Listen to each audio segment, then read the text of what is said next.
Greetings to all. Thank you all for joining us for our suicide prevention awareness event. This event is hosted today by Thriving Transmen of Color. I will be your host, Amor Harrell. My pronouns are she, her, and hers. For those of you who don't know, Thriving Transmen of Color was founded this year in 2022. It's a nonprofit organization, 5013C.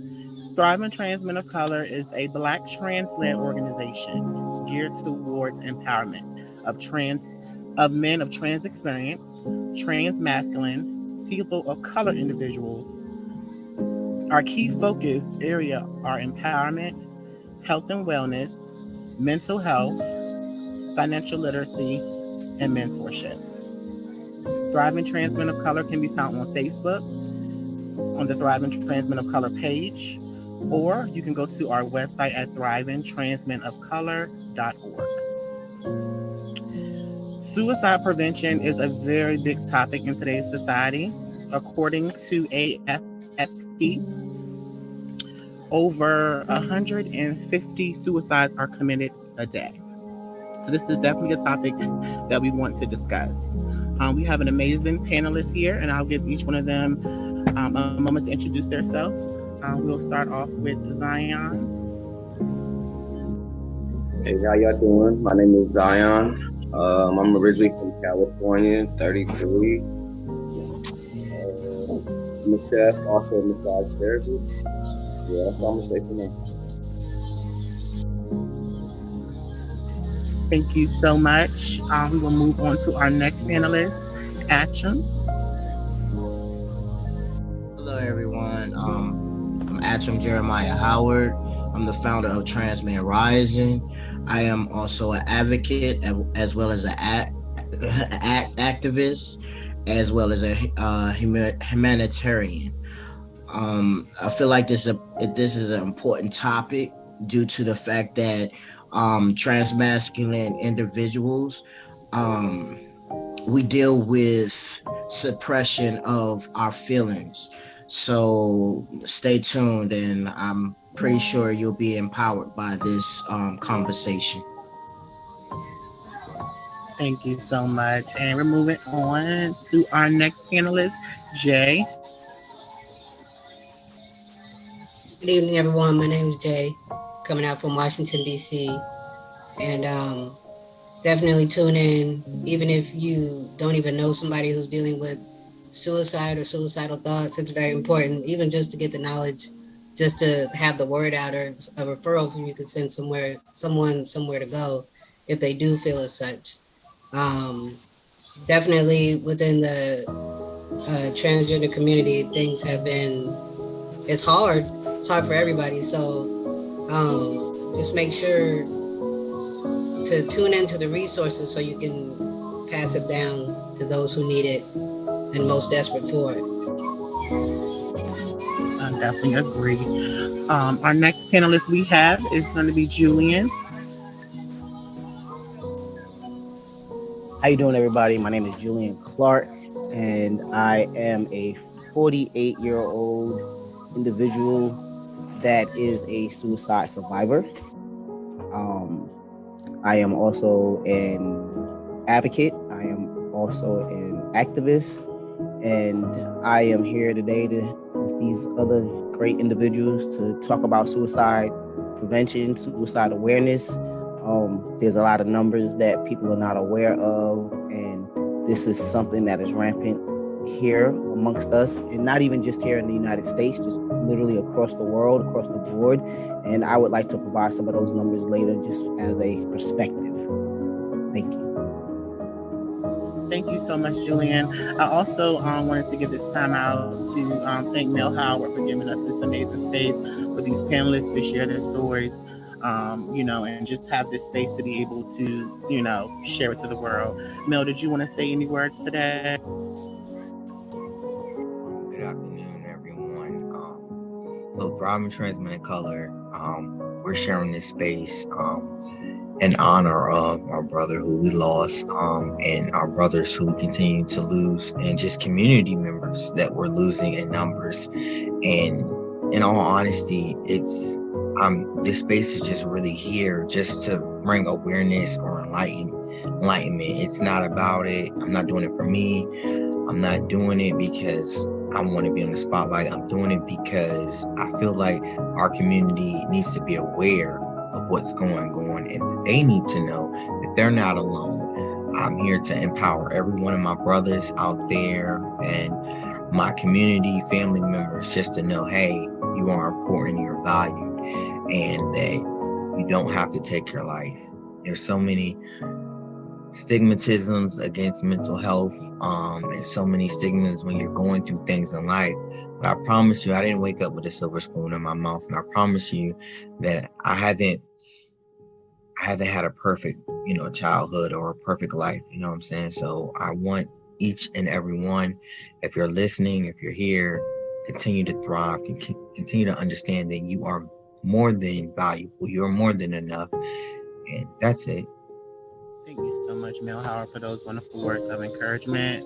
We definitely want to dive into this topic to give our panelists, time to respond to each question and help those individuals who may be actually going through this and, don't know how to reach out for help or don't know where to go. So I'm glad we were able to have this space, for those individuals so that we can create awareness because this is a very, very, important topic in today's society. The first question I wanted to start off with you all is if you know someone who is having a hard time and dealing with having these mental or suicidal thoughts, what is the first step to kind of help them and guide them in the right direction? I'll answer that. I'll start off by answering that. The first step is talking about it. Within the transmasculine community, we have adapted the toxic masculinity of holding things inside. We have to get past that and be able to talk to one another. There's somebody who you can talk to, that you can reach out to, that you feel comfortable with. And I know for me, there's been several times when I had suicidal thoughts, and it was my brothers who uplifted me, family members who supported me and got me through that. So you have to be willing and open to invite somebody in and be able to express yourself on how you're feeling, and know that you're not alone. Because as transmasculine individuals, with societal norms, we have to break that and say that we are able to define who we are by ourselves, not by what the social norms are saying. I know when I was young as a child, I knew I was different from everybody else. I knew that things weren't accepted, and at that time it wasn't, there weren't any words for transgender at that time. So, I felt isolated. I felt ostracized just because I was different from everyone else. And some people think that the normal thing to do is to just fake it until you make it. But in all reality, I was dying inside, and then when I finally came out, to have your own family disown you, just know that your family that you have, that is blood, is not always the family that you need. There were people that were there for me who weren't bloodline, and we just, able to just talk about it, try to get it out, and know that there is somebody out there that you can talk to, and know that you're not alone. Thank you. That's Gotcha. So that response, again, and some of these questions may be triggering or alarming to some individuals. So, we do want to trail off our responses. All of these responses are from each panelist. No, we're not therapists or anything like that. We're just basically just giving our own personal experiences with the topic. Just FYI disclaimer. So we'll move on to the next individual we have on our panelist, which is Zion. I'll dive in, with you with the same question. I'll kind of rephrase it. When you were having these, this time of your life, this dark period, or you were having these thoughts, what are some things that you did to get help? Well, I went to the hospital, so I didn't really get too much help. I was just in the hospital in May, so I didn't get.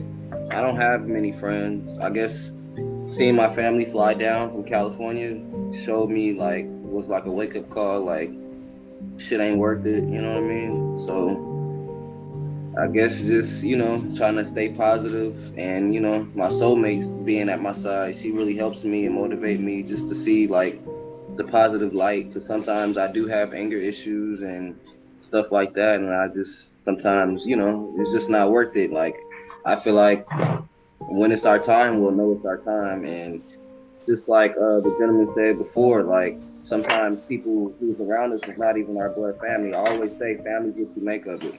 Just like Mel, like I call him my brother because like we've been there for each other for a while. We don't talk every day, but he know I got his back if he ever need me. And vice versa. Everybody on here, like if y'all ever need somebody, just hit me up. It's nothing. Just gotta have, somebody to lean on sometimes, just vent to sometimes, just to hear just to listen to. Sometimes we don't always have that. Like, and just if we have that, sometimes we'll be able to just look at things on a better, positive side. Because people are always doing worse than we are. I totally agree. So being around loved ones and things like that can kind of help with those moments. Jay, you want to chime in and kind of share, when you were having these moments in your life, what were kind of some things that you did to cope or get through it? So I know when I started my journey, I definitely didn't have anybody in my corner. I didn't even know like transgender was a thing and that there was a group of people like me that felt like me.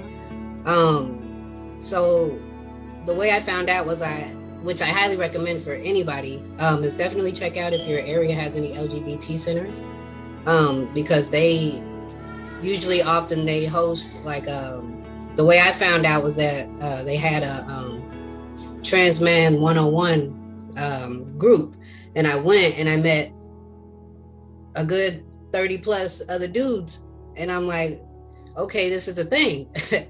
And I ended up talking to much older gentlemen that have been on T for a long time that have had similar experiences to me, and just having like it's been said before, just having somebody in your corner that can really identify with you and how you feel and what you've been through, and losing family members and losing friends and not knowing who to even tell this type of thing to, or these types of feelings to, that would understand, like, is definitely check that out, because that helped me a lot, just to know that you're not alone, like really know it. Because I know sometimes when people say, oh, you'll be okay, or oh, you're not alone, like it doesn't really click until you really find that solid ground and that solid foundation of a community that is there and has your back. So it's definitely a thing that helped me a lot and got me in connections with different resources